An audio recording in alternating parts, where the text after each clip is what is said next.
The torn remnants of Tibetan prayer flags, battered by the mountain winds. In a monastery perched on the edge of the Tibetan plateau, the monks face the daily struggle against the elements. In these remote places, even the simplest tasks are hard. Over the past 12 months, things have been even harder. The daily religious rituals closely monitored and almost furtively practiced. The monks here know they're being watched. After morning prayers, a few novices keen to offer hospitality to the strangers. But when I tried to ask them about the crackdown and the situation for Tibetans, nothing but an offer of biscuits, then an embarrassed and rapid exit.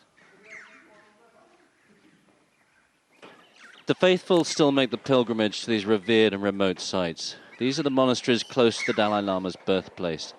His unspoken presence is everywhere, which makes the authorities nervous. The crackdown since the riots in Lhasa last year hasn't just affected Tibet itself, but also Tibetan areas all over China. And that's affecting monasteries here as well.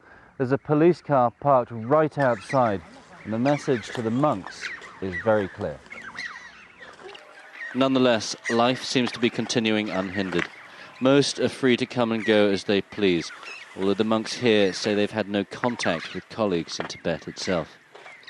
One monk who did dare to speak to us about the security situation said at its height about 40 soldiers were garrisoned in the monastery during the crackdown.